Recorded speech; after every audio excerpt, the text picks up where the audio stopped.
À l'issue de l'orientation, on va commencer notre levée de détail. Ce qui veut dire que la prise de mesure va se faire sur les éléments caractéristiques. Par exemple, la bordure qui est ici.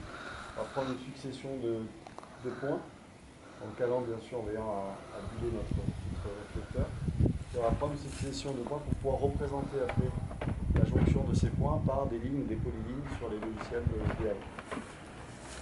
Donc, une fois que le relevé de détail a été effectué, donc prendre tous les points caractéristiques du terrain, on va être amené à déplacer notre appareil, donc notre station, vers le point suivant.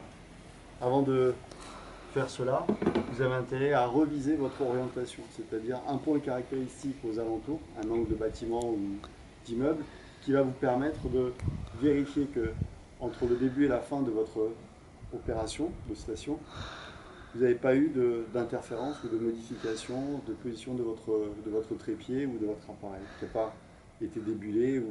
Donc là, je vise là-bas, je fais une mesure au laser par exemple, pointé laser, et je regarde si les angles correspondent en ayant noté au départ la valeur angulaire initiale.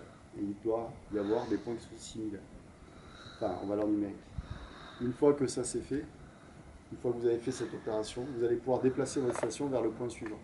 À ce moment-là, on vérifie que l'appareil est toujours bien vissé sur le sommet du trépied. On pourrait très bien le déporter, le remettre dans la boîte pour éviter les chutes, etc. Mais on est amené à soulever l'appareil et à le positionner comme ça en tenant toujours les deux pieds et en se baladant pour aller vers le point suivant, pour se positionner sur le point suivant, la station numéro 2. Alors pensez bien aussi à viser de la première station, la station numéro 2, pour faire un cheminement polygonal, mais de la première station, visez aussi la dernière station lorsque vous faites un cheminement fermé.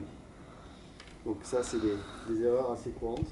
On déplace rapidement le trépied, mais on a oublié de prendre la mesure de la première station vers la deuxième et de la première station vers la dernière. Merci de votre attention.